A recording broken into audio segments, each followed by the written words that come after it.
Hey everybody, Rob from Karma Comment Chameleon coming at you with another I Don't Work Here Lady story. Don't you know who we are? Let's jump right in. This happened more than a decade ago. Names have been redacted or altered to maintain anonymity. I had already switched from chef work to sommelier work, having left my first big sommelier job to take over as head sommelier and executive manager of a restaurant group. The city I lived in was the capital, lots of embassies and lots of politicians, so the high-end restaurants would often get large parties of politicians and ambassadors. Because of this sort of clientele, we had very high-end wine lists at all of our restaurants, but not all of them were super expensive food-wise, and our house wine was very affordable, also had lots of good wine by the glass. This made some of our locations very popular as a lunch spot for servers who worked in the area. One cloudy day, I was sitting in a corner banquet, just doing paperwork, enjoying some moussaka roll-ups like eggplant parmigiana, almost, but rolled up and with mashed potato inside, as well as the cheese, tomato, and herbs. This was a specialty for this Greek mise restaurant. The server on duty was pretty busy. She was new and didn't know me. I know her though. She was doing alright serving everyone without too much problem. No one was waiting more than a few minutes to get attention. There was also a server from the restaurant across the street, not part of my group but a regular, sitting and having a glass of house wine as she was organizing her tips from her shift. She looked like a server, in blacks, with a black short apron, similar uniform to what was worn in our restaurant. In walks a bunch of people, group of 6. I recognized one of them as an ambassador's aide. Didn't recognize the others, 4 guys and 2 women, one of whom had the classic Karen hairdo. They don't wait at the front where the sign says to wait to be seated. They walk right into the dining room, push 2 tables together, and grab extra chairs. They're sitting sprawling, taking up lots of room in the middle of the dining room, talking loudly about how this place has a great wine list. One of them says he's going to order. They have now been in the restaurant for less than 2 minutes total. The server on duty can't see them from the corner where they do their side duties. She had been in the back serving the VIP room. At this point, the group are already starting to complain that they haven't been served yet, which is when they notice the server from the other restaurant who is just enjoying her glass of wine. Ambassador's aide says, substantially louder than it needs to be, "Hey, you can't drink on the job. Why haven't you taken our order yet?"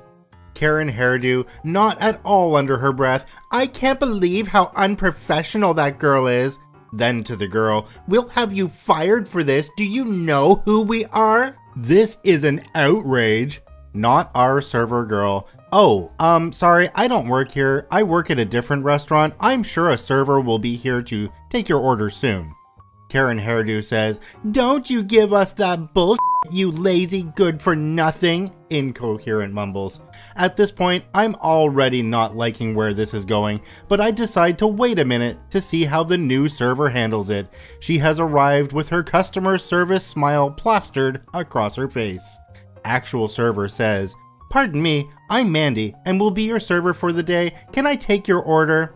Karen hairdo says, "Finally, we've been waiting here for 20 minutes, maybe 3 tops, with no service, and your colleague here didn't even get up to greet us. She's just getting drunk. You can't drink on the clock." Directed with malice at the innocent server girl from another restaurant. "You need to fire her right now. I demand to speak to your manager. Do you even know who I am? I work for the redacted consulate. I could have both your jobs for this." It was at this point I finally recognized the lady.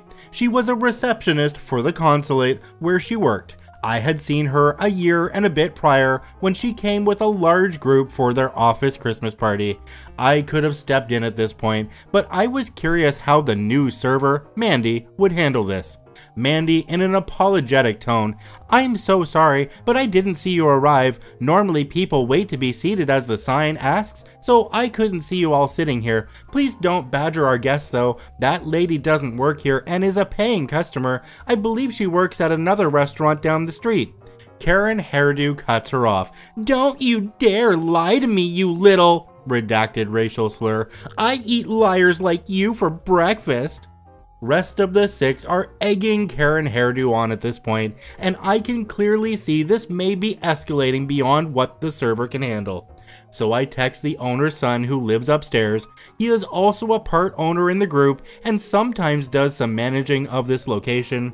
Happens to also be a bodybuilder and is huge. Less than 30 seconds later, I get a "be right there" text from the owner's son. Karen Hairdo yelling in a shrill, indignant voice, "Where is your manager? Get him now! You can't treat us like this! We are important people!" Mandy was starting to look like she was going to cry at this point, and the "not our server" is shrinking back into the banquet as both of them were being yelled at incoherently by this group of 6 rude flunkies. At this point, the assistant floor manager has arrived due to the screeching, but the 6 insane screechers are just ignoring her. I stand, take a couple steps toward them, take a deep breath, and at the top of my lungs shout, "Quiet, now!" I was an actor in high school and know how to project, so my voice fills the room. Everyone stops their shouting and turns to me. At a more reasonable voice level, "Okay, so here's what's going to happen. None of you need to speak to a manager. What you need to do is grab your stuff and get out. I won't have you shouting at my server or my guests. No one deserves to be talked to the way you have been. And before you indignantly ask me if I know who you are, I do. I know exactly who you are, and I know your boss, and your boss's boss, both of whom love eating here and would be appalled at your behavior." At this point, I notice Matthew, the owner's son, has just come in through the kitchen door, dressed in his gym gear, glistening with sweat like some sort of Greek statue of Hercules. 6'4" and nearly 300 pounds of muscle. The look on his face just screams, "I just got here, and I'm already completely done with this." I can see Karen Hairdo is about to protest, but I hold up my hand, and in my no-nonsense, commanding voice, "No, this is not a discussion. Get up and go now." Karen Hairdo in an injured, indignant tone, "Well, I never..."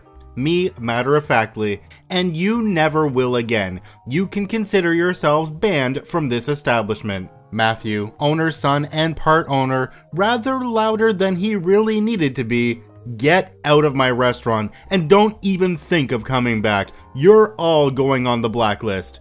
Matthew's colossal form starts moving towards them, and it seems the look on his face was enough to end any further discussion as the group grabs their things and rush out of the restaurant. I thank Matt for coming down and interrupting his workout for the assist. The manager comps the "not our server's" meal and whine for her marred experience. Our server is told she did nothing wrong, that it's okay, she's not in any danger of being fired, and in fact handled it about as well as she could have. She is given the rest of the day off with pay.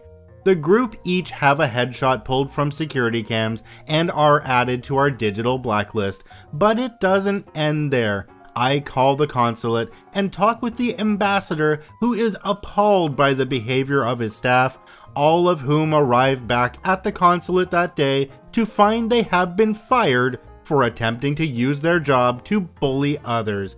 He comes in personally the next week to apologize to our server, manager, and the owner's son in person, and assure us that the group no longer work at the consulate. Moral of the story, never use your position of perceived power to bully others. You may well end up losing that position. The ambassador has definitely done the right thing by terminating these people. You don't want people working for you who think they're better than everybody else. It definitely comes through in every conversation they have with people, and that's not the impression you want to make when people are coming into your consulate. I want to thank OP for posting this story to the I Don't Work Here Lady subreddit. You can visit them at the links in the description below. Please go there and give them an upvote. Once again, this is Rob from Karma Comment Chameleon saying thanks for watching. If you enjoyed the video, please hit that subscribe button, drop a like, and share it with your friends. And we'll see you in the next one.